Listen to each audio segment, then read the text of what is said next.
Estimados alumnos, en la continuidad de esta clase sobre la unidad número 2 de la jurisdicción, brevemente querría remarcar ante ustedes que tengan en cuenta que la función judicial del Estado es una función primordial, exclusiva, es una función que define propiamente al Estado jurídico moderno.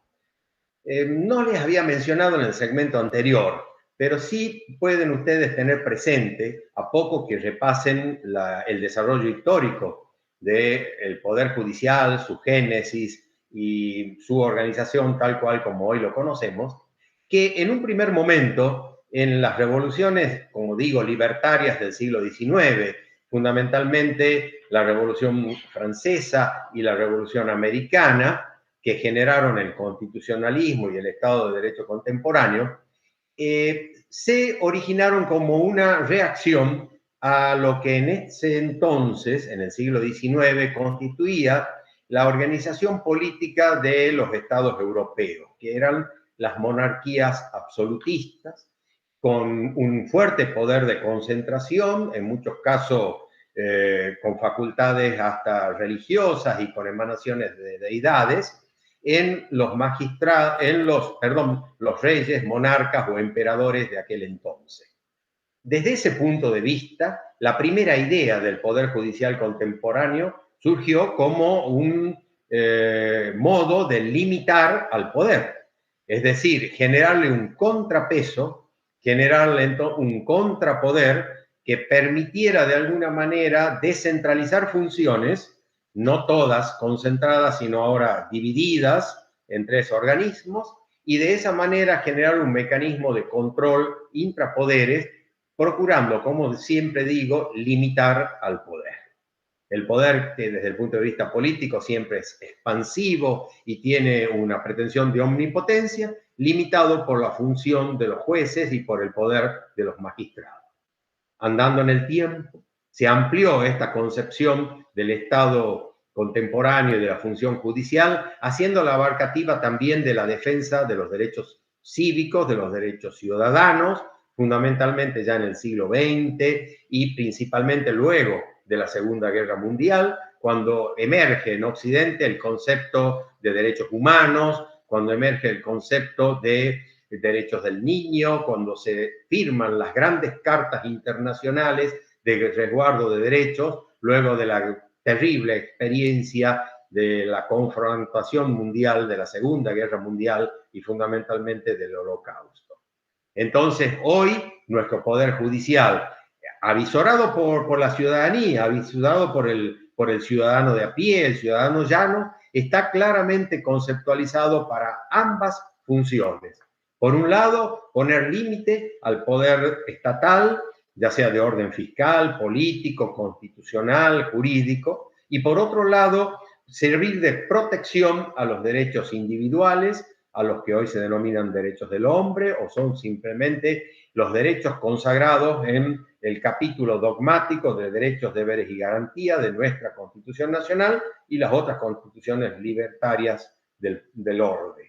De modo tal entonces que en esa estructura de poder judicial nos encontramos hoy, procurando generar un mecanismo de convivencia civilizada que permita que estos conflictos se resuelvan sin recurrir a la autocomposición, reconociendo el poder del Estado en esta heterocomposición organizada y constitucional.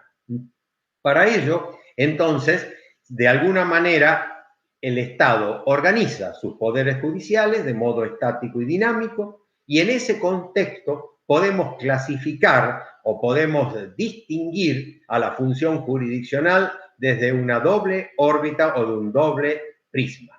Por eso hablamos entonces de clasificación de la función jurisdiccional del Estado. En el gráfico que van a ver a continuación, podrán ustedes apreciar que hemos establecido esa clasificación distinguiendo la jurisdicción contenciosa de la jurisdicción no contenciosa. La jurisdicción contenciosa es la que clasifica, caracteriza propiamente al Estado, o es la jurisdicción propiamente dicha. La jurisdicción contenciosa es aquella que acepta la presencia de tres elementos o tres componentes en el conflicto al cual llamamos proceso o litis. Por un lado, el actor que reclama o que demanda. Por otro lado, el demandado que se defiende o que resiste. Y finalmente, en tercer término, el juez que dirime o que resuelve. Por eso ustedes están viendo ahí el concepto de partes procesales. Pero queda claro, y me interesa que ustedes lo graben profundamente, que las partes procesales son las partes litigantes, las partes que tienen el conflicto. En el concepto que vimos en el segmento anterior, cuando el conflicto es entre los particulares, entre sí, y entre los particulares y el Estado. Partes litigantes, entonces el foco de atención al cual llamamos actor, que es el que acciona, que puede estar constituido por un particular o por el Estado, y aquel contra quien se acciona, que es el demandado o el accionado, que también puede estar constituido por sujetos, ciudadanos, o por el propio Estado, nacional, provincial o municipal. Las partes procesales son, entonces, actor y demandado. Bifrontalmente ellos están enfrentados.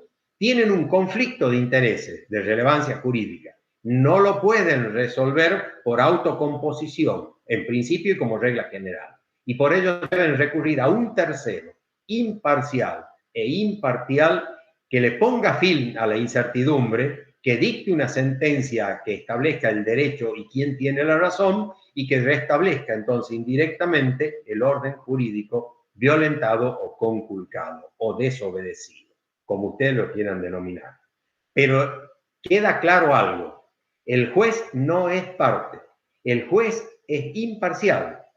Para decirlo con una perogrullada, el juez es juez, no es ni actor ni es demandado. Y nosotros en nuestra materia, y lo vamos a ampliar en las unidades subsiguientes, lo concebimos como imparcial e imparcial.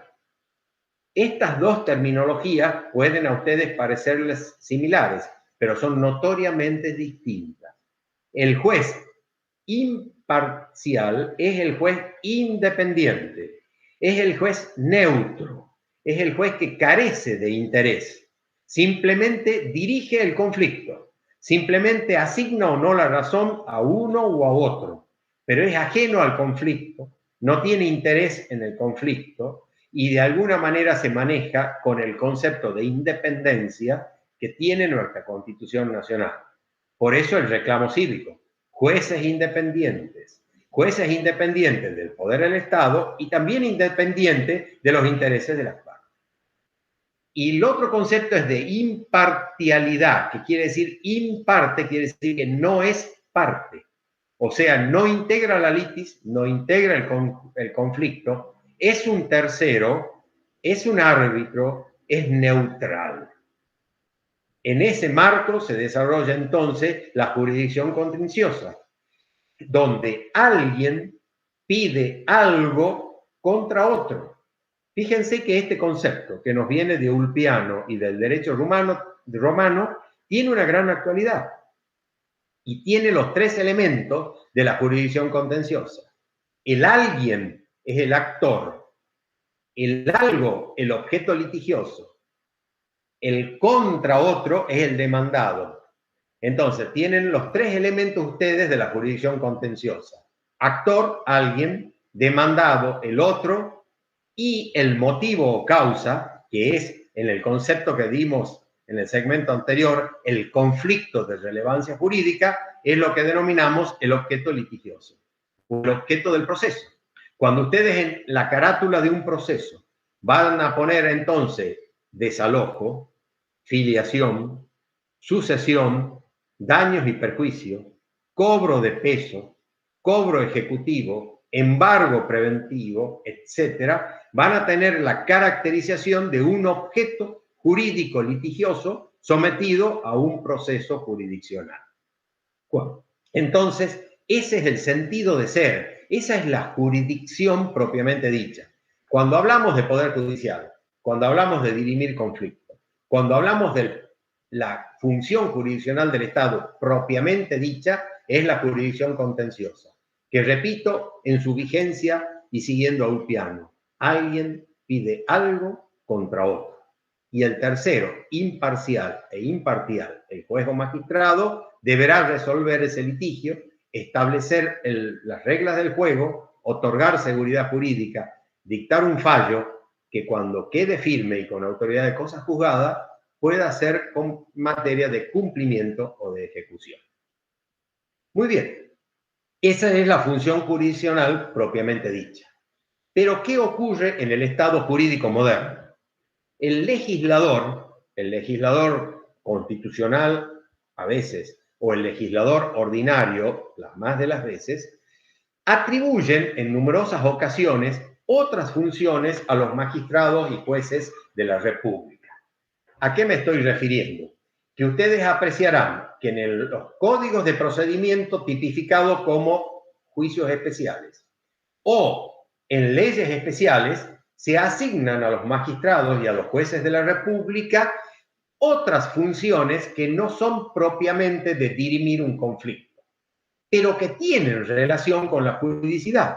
Y entonces el Estado, a través de las leyes pertinentes, considera conveniente que a esa situación jurídica la aclare, la especifique, de alguna manera declare el Poder Judicial luego del contralor jurídico pertinente. Y entonces nos aparece lo que ustedes están viendo en la gráfica, la jurisdicción no contenciosa, o sea, aquella actividad de la jurisdicción que no dirime un conflicto, por eso es no contenciosa. Por eso también en alguna doctrina procesal ya que podríamos designar un tanto antigua, se denomina voluntaria, es decir, aquella a la cual se acude, se recurre, hablando, digamos, en terminología vulgar, se recurre o se acude mediante un proceso para que un juez ponga fin a una situación de incertidumbre o declare una situación jurídica determinada en un marco donde no hay contenciosidad en principio, no hay litigiosidad en principio y simplemente hay una cuestión de certeza jurídica. En ese caso estamos en la jurisdicción no contenciosa o también llamada voluntaria, donde no existe actor y demandado, existe lo que ahí acabo de poner, es decir, un peticionante, al cual impropiamente llamamos actor, pero es el que peticiona, que invoca, el que tiene la legitimación para promover esta demanda, esta petición de jurisdicción no contenciosa. ¿Y por qué decimos que tiene un carácter contingente?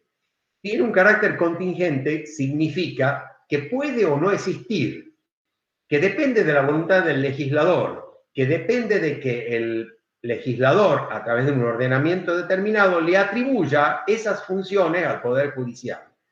Pero lo de contingente quiere decir que puede ser esporádico o que puede depender de las circunstancias de tiempo y lugar, de un momento histórico, jurídico o político determinado, pero que no hace a la esencia de la jurisdicción. De hecho, en algunos ejemplos podemos apreciar que algunas cuestiones que antes se encontraban dirimidas en materia jurisdiccional, hoy no lo están, porque ha cambiado el criterio, porque se ha modificado la voluntad del legislador y entonces ya se trata de funciones delegadas en otras atribuciones del Estado. Dos ejemplos breves: la ciudadanía, el otorgamiento de carta de ciudadanía a un extranjero que quiere nacionalizarse argentino en nuestro país. El trámite hoy es de índole administrativa ante la Secretaría de Gobierno, Secretaría de Justicia o Ministerio de Gobierno de la provincia o del estado en que se trate. Luego de sometido al trámite administrativo pertinente, el Estado otorga o no la ciudadanía al extranjero que la pretende.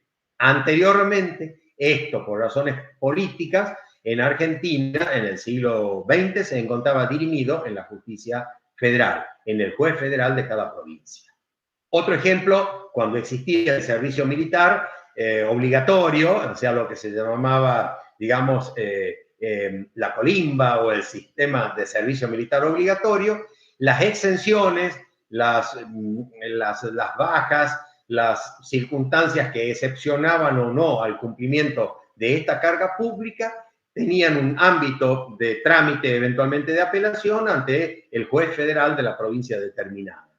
Hoy no existe el servicio militar obligatorio y tampoco, por ende, existe esa jurisdicción no contenciosa o voluntaria que en el siglo XX sí ocupaba alguna parte de la actuación de los jueces federales en cada provincia.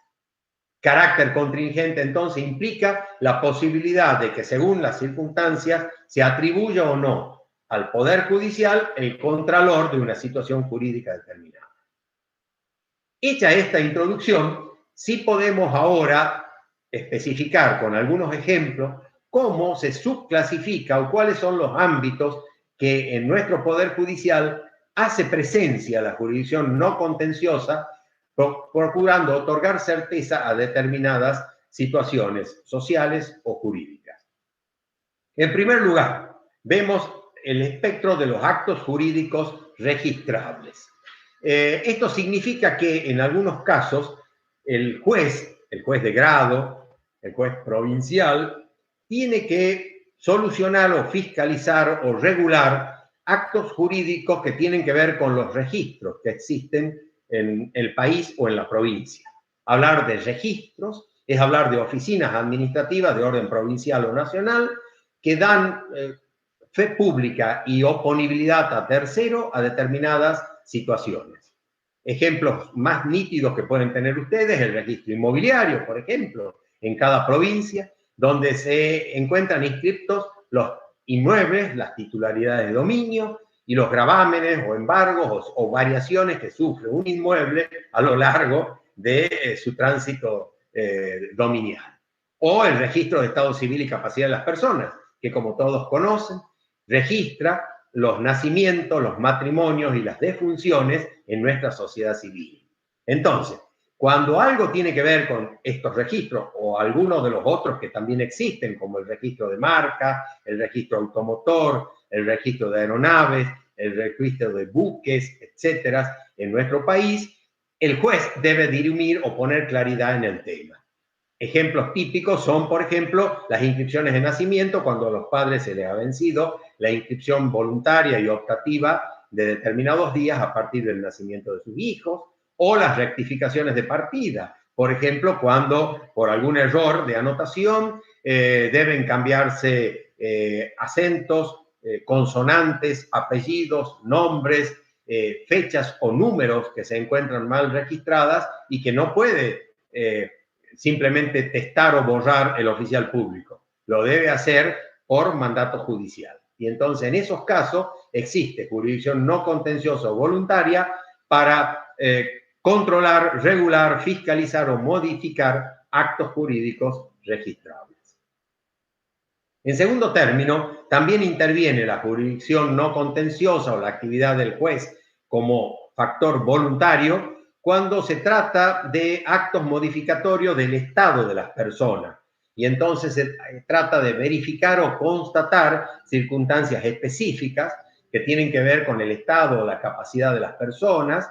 En el caso que estamos analizando, por ejemplo, cuando dirime una adopción o cuando declara una ausencia en alguna de las múltiples formas que nuestro Código Civil y Comercial de la Nación regula para las ausencias presuntas o las ausencias con presunción de fallecimiento, o en los casos de las adopciones en sus distintos matices, o en las declaraciones de incapacidad transitorias o permanente de las personas humanas.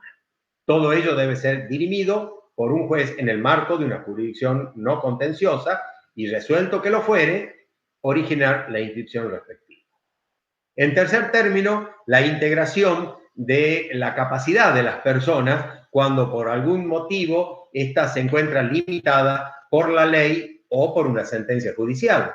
Imaginemos actos que deban cumplir los menores de edad, ¿no es cierto?, en sus distintos conceptos según el Código Civil y Comercial de la Nación, en cuando hay que dirimir una tutela o una curatela en un incapaz, en cuando se deben vender o administrar bienes que se encuentran titularizados a nombre de incapaces o de menores de edad. En todas estas circunstancias, los tutores los progenitores no pueden actuar autónoma e independientemente. Deben actuar en el marco de una jurisdicción voluntaria o no contenciosa, con intervención seguramente del tutor, curador, ministerio público o ministerio pupilar o defensoría del menor o abogado del menor, y dirimirse por el juez competente, para que recién tengan entonces eficacia, puedan inscribirse y sean oponibles, erga omnes, es decir, oponibles a terceros. Y finalmente, en cuarto término, la fiscalización de patrimonios liquidables, que son los que se denominan juicios o procesos universales. Los juicios o procesos universales son los concursos y las sucesiones, o sea, los concursos o quiebras y las sucesiones. Se llaman procesos universales, breve explicación terminológica, que nos viene del derecho civil francés, del Código Civil francés, también denominado Código Napoleónico, y dos de sus glosadores o comentaristas, los juristas Aubry y Roth, que concibieron al patrimonio como una universalidad jurídica. Entonces, cuando ese patrimonio está sometido a proceso, o sea, cuando algo que tiene que ver con esa universalidad jurídica patrimonial está bajo contralor judicial, ese proceso se denomina proceso universal. Y en nuestro ordenamiento jurídico, los procesos universales son de dos tipos: los concursos o quiebras o las sucesiones. Las causas de ambos procesos son diferentes, porque en los concursos o quiebras, la causa es la insolvencia o la cesación de pago. Hay entonces un patrimonio, una empresa o una persona humana que no puede atender sus obligaciones, que sus obligaciones lo sobrepasan y que generan entonces un reclamo de los acreedores manifestado a través de un concurso o quiebra. En cambio, en la sucesión, lo que se liquida o lo que se administra es el patrimonio que quedó en titularidad de una persona humana fallecida. Por eso solo puede haber sucesiones o procesos sucesorios de personas humanas fallecidas. Y entonces hay un juez, el juez del sucesorio, que controla, administra y distribuye los bienes cesantes de ese denominado causante o persona humana fallecida. En ambos casos, en los concursos y quiebra o en las sucesiones, ese juez no interviene en un proceso contradictor, en principio, sino interviene para solucionar un problema de liquidación patrimonial. ¿En qué consiste? En el caso del concurso quiebra, esa liquidación implicará el pago a los acreedores. Y en el caso de la sucesión, implicará la adjudicación y la división de la herencia entre los coherederos, entre sus herederos.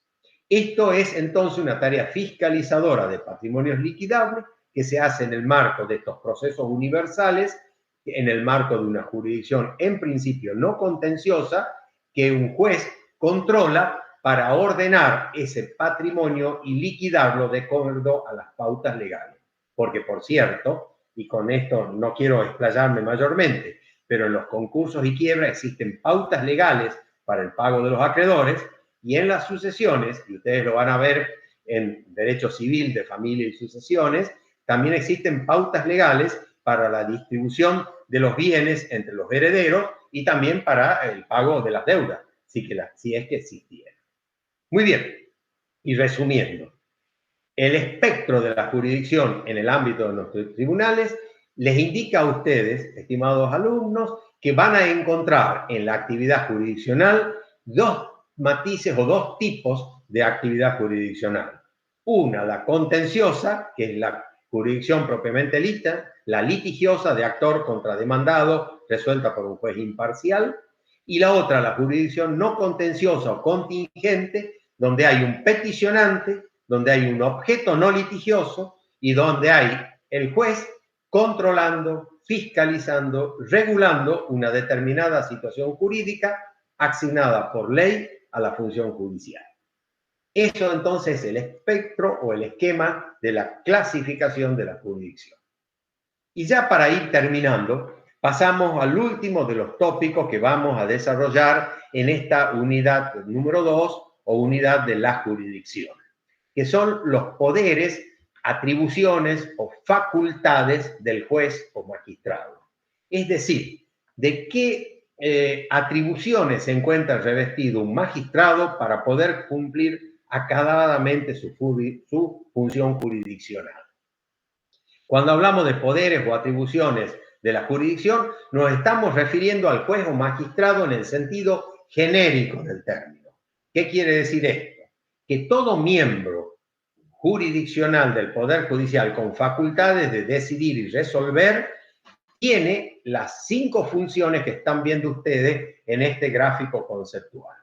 Ya sea que estemos en presencia del juez de grado, o sea, juez de primera instancia, ya sea que estemos en presencia del juez de apelación o juez superior de cámara o tribunal colegiado, o finalmente que nos encontremos en presencia de un magistrado superior de corte o juez de corte o juez de un tribunal superior de justicia.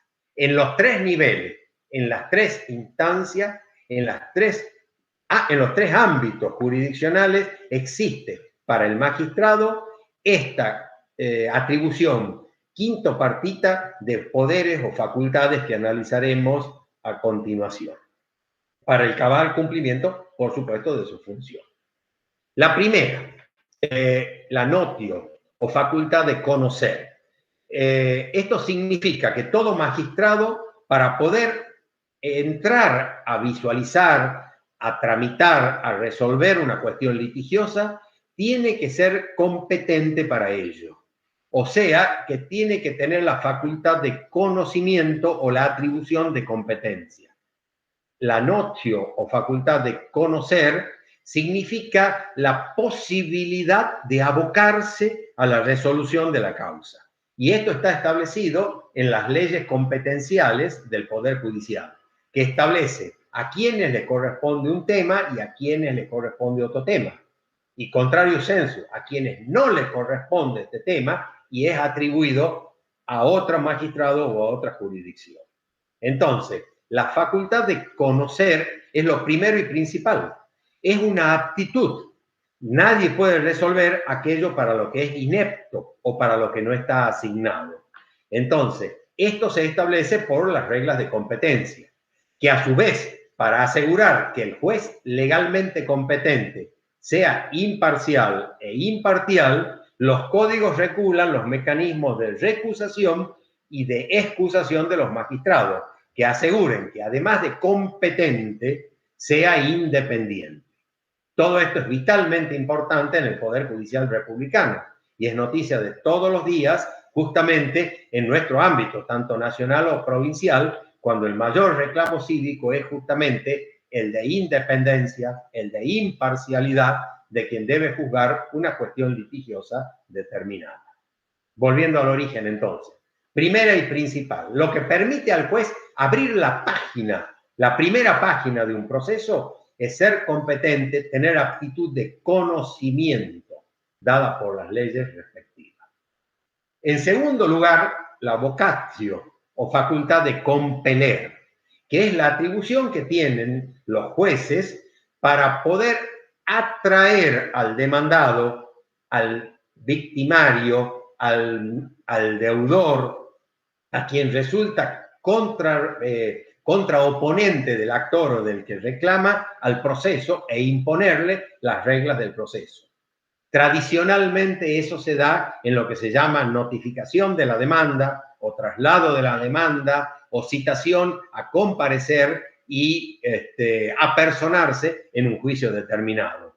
Esa facultad de compeler o vocatio implica la posibilidad de armonizar la litis, porque no podría haber un actor sin contradictor.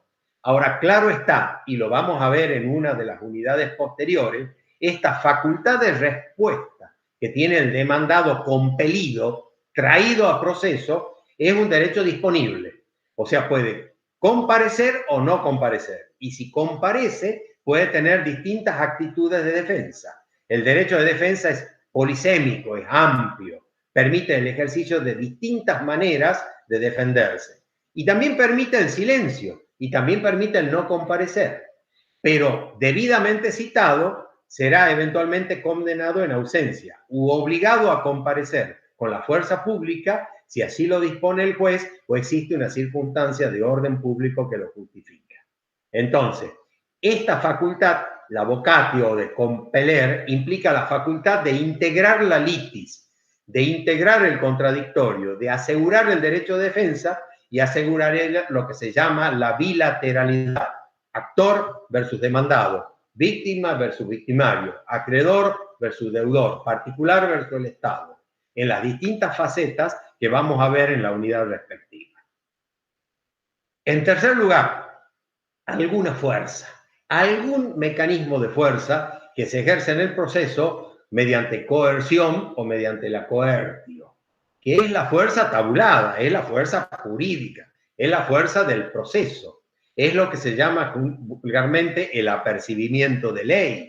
Es decir, es la facultad que tienen los magistrados para que el proceso sea un método dialógico de discusión civilizado, ético, con normas de conductas morales y con bipolaridad e igualdad debidamente respetada. Es decir, un ámbito de probidad y de buena fe. Para que eso ocurra y para que también se cumplan sus resoluciones, el juez ejercita una determinada fuerza. Por cierto, una fuerza procesal, no es una fuerza física.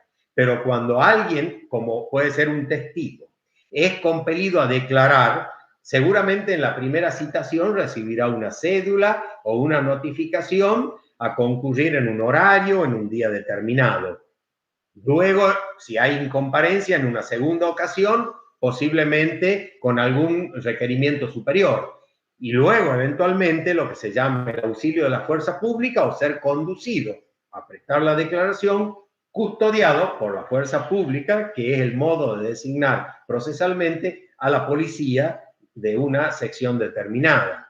O también, por ejemplo, cuando se establecen pautas de buena fe o de moralidad en el proceso, como testar términos incorrectos de un escrito judicial en el caso que haya insultos, agravios o exceso verbal, exceso escritural, perdón, o en las audiencias con los llamados al orden o al silencio o a la expulsión de la sala, llegado el caso, cuando se producen disturbios o agresiones verbales o agresiones físicas en el marco de una audiencia judicial.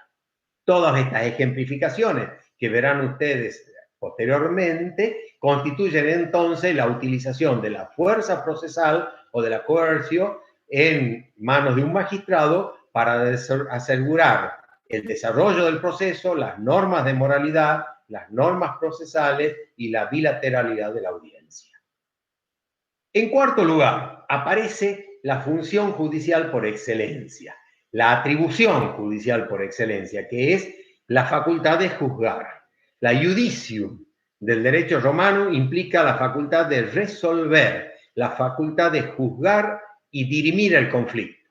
Si ustedes me dicen cuál de las 5 constituye la función judicial por excelencia, sin ninguna duda reposo en este concepto.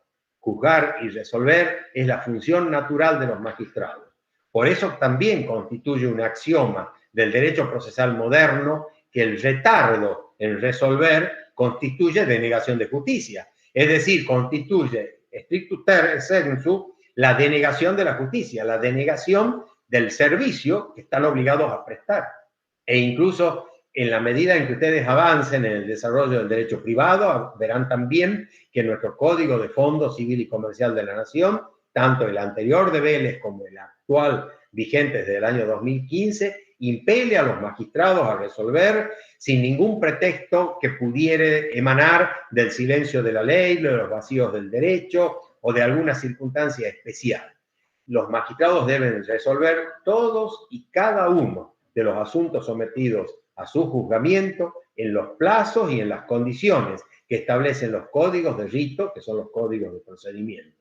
Eso es ejercitar la función judicial por excelencia, la iudicio, la facultad de fallar, de resolver, de dirimir el conflicto. Y esto se da tanto en la primera instancia, donde lo que emanará será el fallo o sentencia de juzgado o de primera instancia, Se da también en los tribunales de apelación o cámaras de apelación, donde habrá un fallo o sentencia de una cámara o tribunal colegiado, y también se da a nivel de las Cortes Supremas de Justicia, en lo que se llama un fallo o sentencia de la Corte o Tribunal Colegiado Superior. En todos estos casos, estas sentencias constituyen la emanación más natural y propia de la facultad de resolver, que también, por supuesto, se da en las otras actividades del proceso, cuando ordena un oficio, cuando establece una citación, cuando admite un medio de prueba, cuando resuelve un recurso. En todas estas actuaciones, que son también judiciales y parecen menores, se emana o se manifiesta la facultad de resolver o la judicium judicial. Y finalmente, en quinto término, para que todo lo que hemos dicho anteriormente pueda ser cumplido, los magistrados actuales tienen la facultad de ejecutar su sentencia. O sea, la ejecución del derecho romano significa la facultad de ejecutar. Es lo que normalmente se llama etapa o fase de ejecución de sentencia, y que viene a posteriori de la cosa juzgada. Lo decíamos en el segmento anterior de esta misma clase.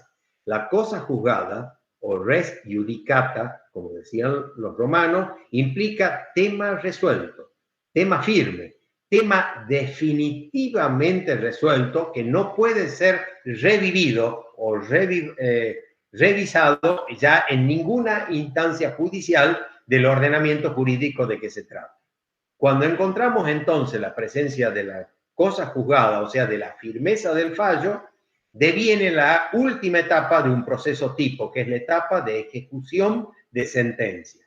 Esa etapa de ejecución de sentencia o facultad de ejecutar las resoluciones judiciales se denomina ejecucio y se manifiesta en capítulos especiales de los códigos de procedimiento, donde existen las medidas que permiten la ejecución de las sentencias judiciales, como por ejemplo el ámbito tutelar o cautelar de un embargo preventivo, de un secuestro de bienes, de un remate judicial de bienes embargados para pagar las deudas impagas del juicio, o en el caso de los fallos que deben ser cumplidos como obligaciones de hacer o de ejecutar, los astreintes, ¿no?, o conminaciones económicas establecidas por cada día de mora en que se demora la ejecución de la sentencia respectiva.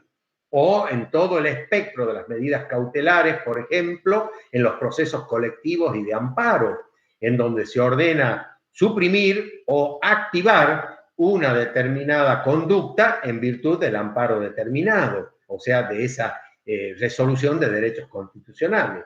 En todos estos casos que ejemplifico, ven presentes ustedes la facultad de ejecutar o de cumplir las resoluciones judiciales.